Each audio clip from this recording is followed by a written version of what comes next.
Crossroads by Jeremy Malul. It was a fast descent to an early grave, in what seemed to be an appropriate location too. A large scrapyard full of derelict ships and industrial equipment that had likely been picked clean long ago. What was left was too unstable to be safely or profitably salvaged. Now there would be one more ship in this graveyard. Kren's talons smouldered and sparked as clouds raced by his field of view. All sorts of alarms were yelling at him as if he wasn't already aware of the danger he was in. The Tavaran pirate tried to wrestle his ship into control, but could do nothing to slow his fall. With no better solution available to him, and as much as he didn't want to abandon his cargo, he decided to abandon ship. As he ejected the pod, his console lit up with warnings. The cockpit of the Talon was supposed to separate from the rest of the vessel, but the damage to his ship had impacted the latches. They didn't detach properly, but the cockpit tried to fire anyway.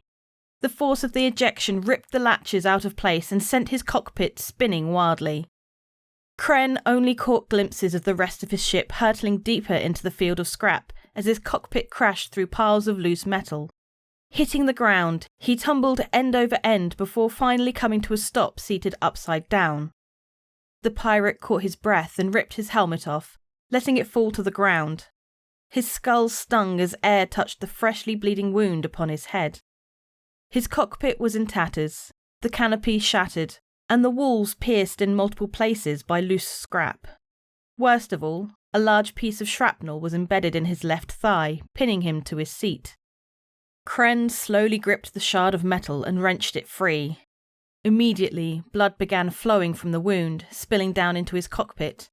He tossed the shard of metal aside and tried to detach his seat straps, but they refused to disengage.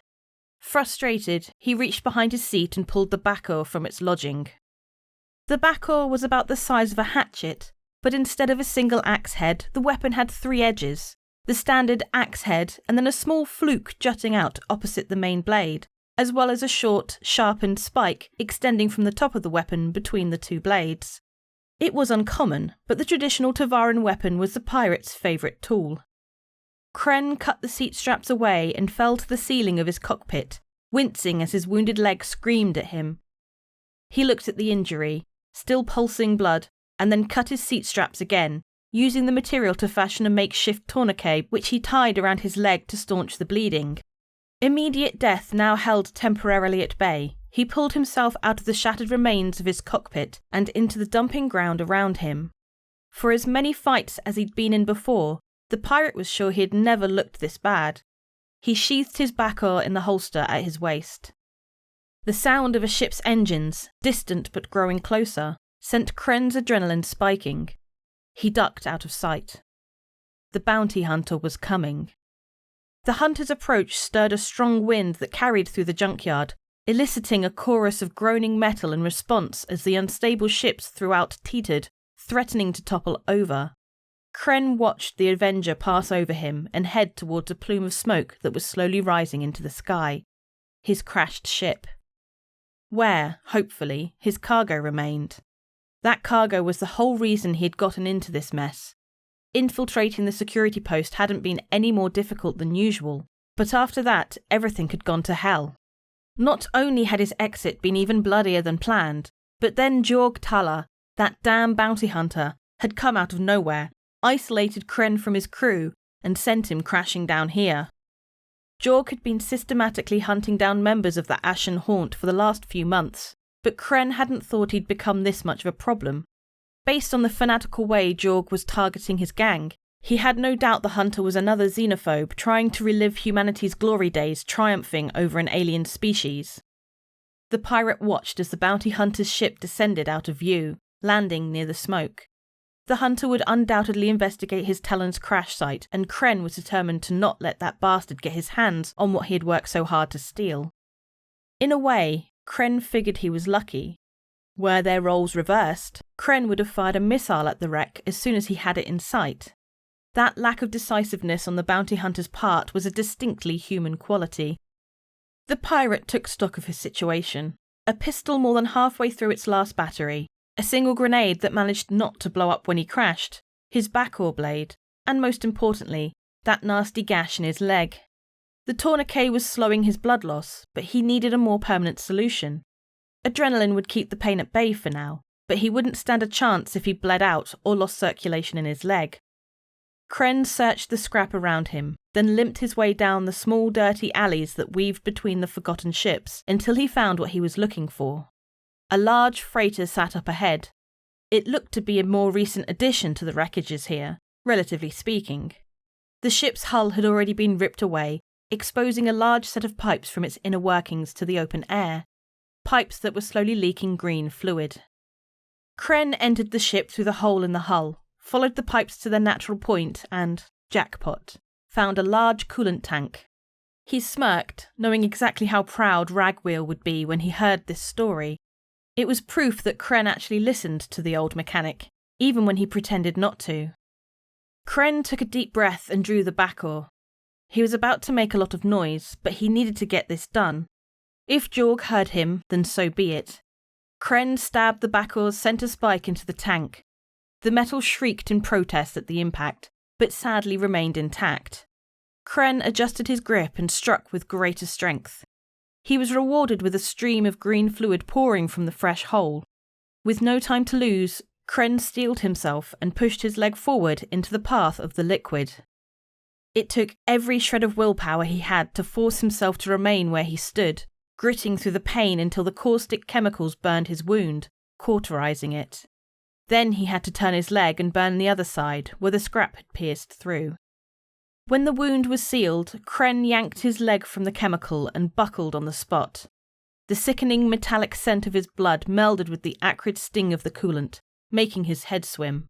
Looking down at the ruined flesh of his leg, he wasn't sure he'd ever walk the same, but at least he had stopped the bleeding. Limping heavily, Kren exited the freighter the same way he came and found the smoke trail of his ship, which he used as a guiding star as he continued deeper into the scrapyard. The collection of shattered ships grew messier the deeper he ventured. More and more of the paths dead-ended into mounds of rusty metal. Unwilling to risk the noise he'd make clambering over the scrap, he blindly continued through whatever paths he could find, taking a circuitous route towards his ship. He kept his steps as light as he could with his injury, but despite his efforts, it proved impossible to be totally silent. The proof: a bullet ripped through his shoulder. The sudden impact dropped him behind a heavy sheet of metal.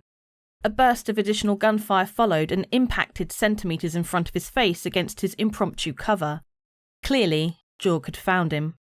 The fact he had found him so quickly did at least give the pirate hope about one thing.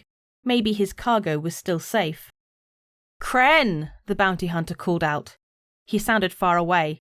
"Time to give it up. It's over." Kren pushed himself against the metal plate and put his hand on his shoulder.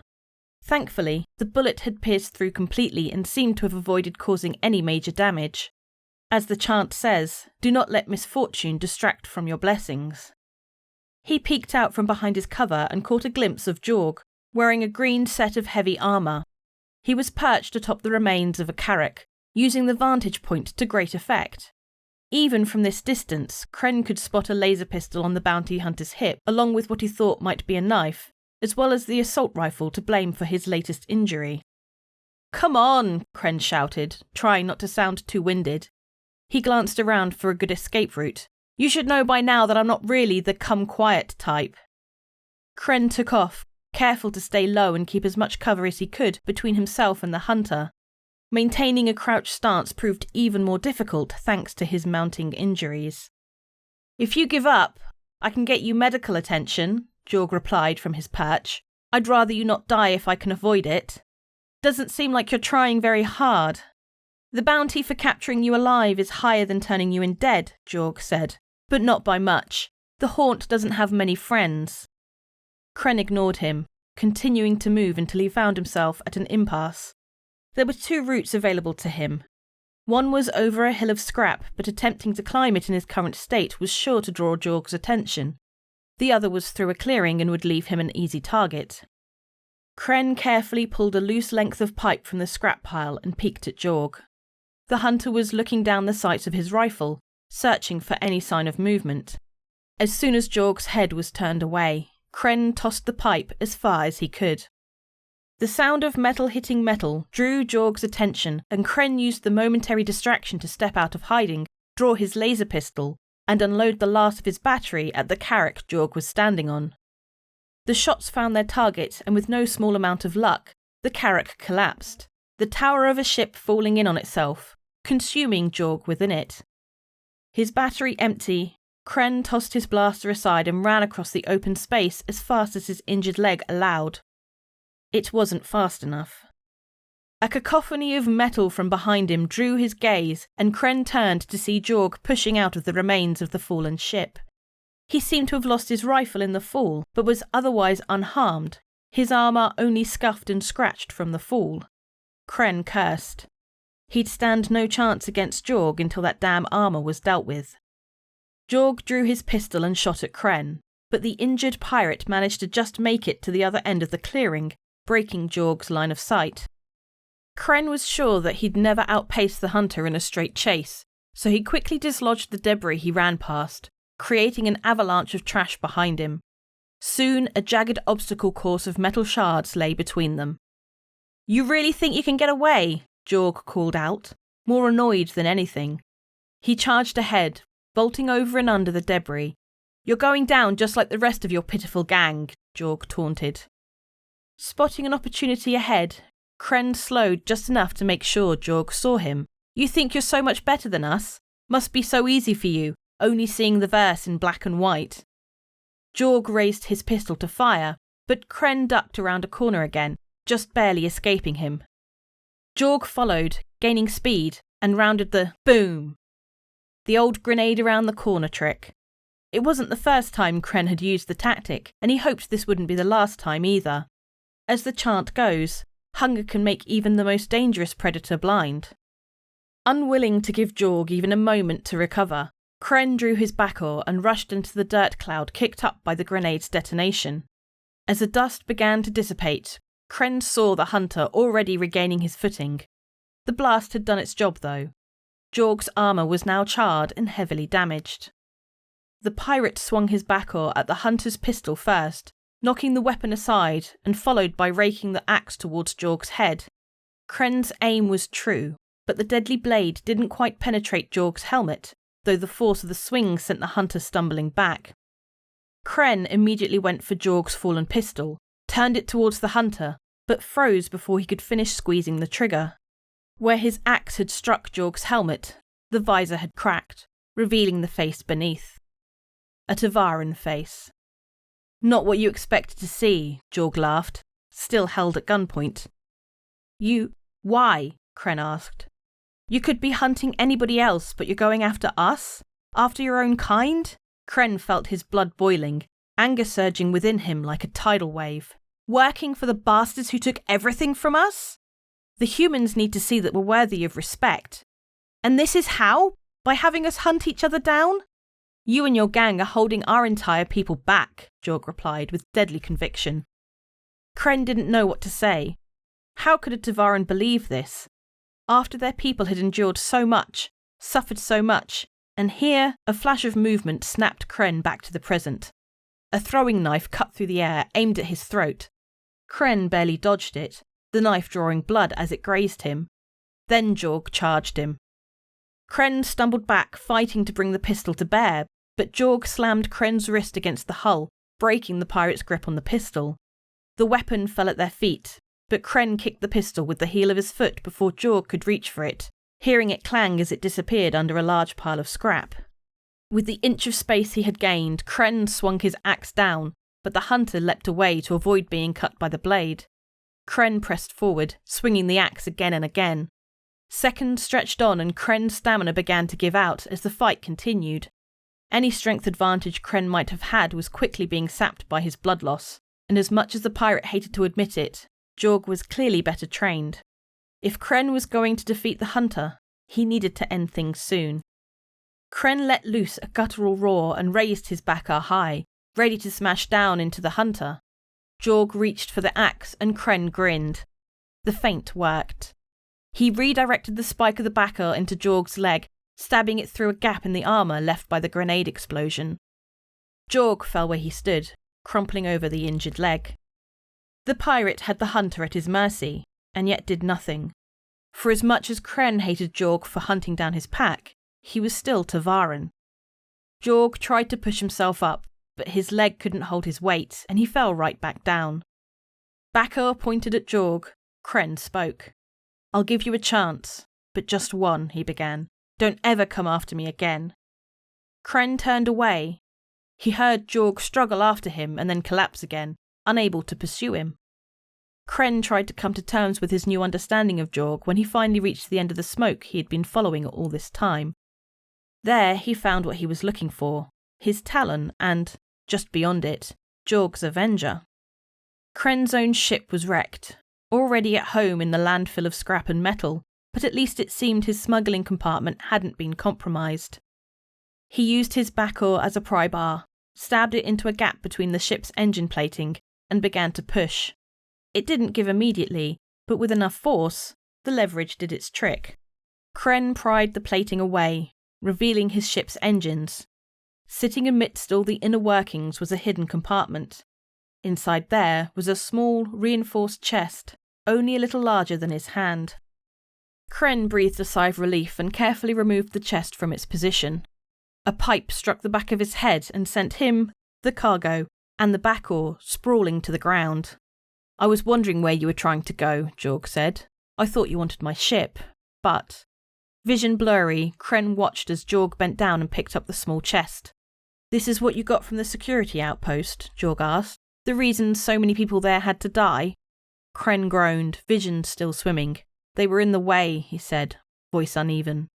"That's it?" asked Jorg. He tossed his pipe aside and retrieved Kren's fallen Bakor. "Do you know what happens with every crime you pull?" Jorg waited for an answer. When none came, he continued. "You validate all the terrible ways they treat us, reinforce their beliefs that we're just problems that need solving." "And you blame us for that?" Kren asked, incredulous, trying to speak through the pain. "They leave no room for us in their world. We have nothing to lose by fighting back." "We have our future," said Jorg. "Our lives." "You call this a life?" Kren asked. Frustration, anger and sadness all raged within him. "All their systems, all their laws, they're designed to keep us weak. And you know what happens if we do show the humans any signs of strength? They call us criminals, convince the universe we're somehow a threat to be hunted when all we want is to survive. Well, fine, I welcome it. If they want me to be a criminal, I'll be the best one I can be. I'll show them exactly what our people are capable of." "What's in here?" Jorg held the box up between them. "What's worth all that misery?" "See for yourself. The code is 2610. Kren watched Jorg's expression carefully as the hunter entered the code and unlocked the box. If he recognized the number, he gave no sign of it. Jorg opened the lid and, immediately, his brows furrowed, clearly confused. He reached inside the box. "What is this?" Jorg asked, holding up the data stick that had been kept secured in the small shielded chest. "Lives," said Kren. "I don't understand," Jorg said. "They're fresh starts, clean identifications used to smuggle Tavaran off-world," Kren clarified. "From places they wouldn't be allowed to travel for whatever bullshit reasons the local governments used to mark them as criminals." As the silence settled between them, Kren saw a crack in Jorg's expression. He pressed his advantage. "All this time, you've been hunting me and the others in the haunt, but we haven't been stealing for ourselves. We've been stealing for this." "Where do you take them?" Jorg finally asked. "To Branna," Kren said. The pirate saw the realization on the hunter's face. "Outside the Empire." Kren just smiled. "The Empire knows what we're doing. I may hate them, but they aren't stupid. Why do you think our bounties are so high? They can't stand to see Tavaran help each other." "There are other ways," Jorg replied, voice more unsteady than it had been. "You don't have to murder to save others. We do the only thing we can. If some humans have to die to save my people, then so be it." "That's not," Jorg started. "Those aren't soldiers on the stations you attack. They're innocent people. You're not fighting a war." "Of course I am." The thunder of ship engines pierced the atmosphere as Kren's crew exited Quantum over the scrapyard. They had finally tracked him down. Jorg's surprise at their entry gave Kren just the opportunity he needed. He charged at Jorg and threw all his weight into the hunter, taking advantage of every pound he had over the smaller Tavaran. He pushed and pushed until... Jorg took a sharp breath. Kren stopped and saw that Jorg's chest was shaking. His breathing pained. A metal rod was sticking out through his chest, slick with blood. Kren stepped back from the bounty hunter. His hoarse breaths rose and fell. Still clutching the back oar, he looked down at the wound, the shock clearly holding the pain at bay for the time being. Well, he managed in a ragged whisper, definitely not worth the extra credits. Kren watched him for a few moments. The hatred that had driven him to this point was surprisingly softened. The humans, Kren started. Why do you care about them so much? For a moment, Kren wasn't sure Jorg would answer. Then, the hunter closed his eyes, grimacing in pain. They're not all the same. Kren searched Jorg's expression for something that wasn't there. That's not what I asked. Why do you care? The pause was longer this time. Jorg's breathing slower. When I was young, I was alone, he said. A human took me in, showed me another way. They could be allies, if you didn't treat them all like enemies. Jorg's words spun in Kren's mind. The sheer conviction with which Jorg spoke troubled him. You had your imprint scanned recently, he asked. Jorg nodded. It was a slight movement. To Kren, it seemed all he could manage. Then, Kren said, maybe you can tell me about it when we meet again. The words took time to land, but when they did, Kren registered the surprise on Jorg's face. Fine. Next time, Jorg said, weak, his eyes closing. Kren nodded and stayed there, watching as Jorg Talla died. Kren retrieved his back oar and gave the hunter one last look. He knew Jorg would be back. One of the benefits of the lawful life was an easier time regenerating. Well, easier in that you wouldn't be arrested right when you woke up. The headaches were the same no matter what. Kren caught himself hoping Jorg's regeneration was painless and stopped mid-thought, surprised by his own sentimentality. In the distance, he saw his crew flying low over the scrapyard, likely looking for any sign of him or his ship. He wasn't looking forward to all the flack he'd catch for his current state, but he looked at Jorg's Avenger. He could at least avoid the worst of the grief by returning with a new ship. Jorg would be angry when he'd learnt it was gone, but Kren told himself that even though the hunter wasn't a convert yet, it was never too soon to make a small donation to the cause. Are we alone in the universe? The truth is out there, but what if aliens visit Earth? But they're like monsters, and all they do is look through your internet history, judging you, laughing at you with all their alien friends, watching your every move live, and then they send like 1 million ads to you about alien products that you don't want, like those shoes and socks that have a gap between your big toes. No one needs that. But what you do need is nordvpn.com/BoredGamer, which helps you prevent that happening from the more real threat of humans doing the same. It encrypts your internet connection, hides your IP address and location, it has an inbuilt ad blocker, and also helps you gain access to region-based content. You should go to nordvpn.com/BoredGamer and get a big old discount. You can also click the links below. Every month, we have a ship giveaway. For August, it's for a Crusader Mercury Star Runner with lifetime insurance. This medium-sized, well-armed cargo and data hauler is great for trying out a huge range of what Star Citizen has to offer, a perfect mission runner ship. To be in for a chance of winning, just comment on any of my videos made during the month. More details in the description below. There are some amazing people that help support the channel by clicking on the join button under my videos and becoming a channel member or becoming a Patreon with the links below. That helps keep the channel going and producing daily content. Please consider joining their ranks, but commenting, liking, subscribing, that all massively helps too.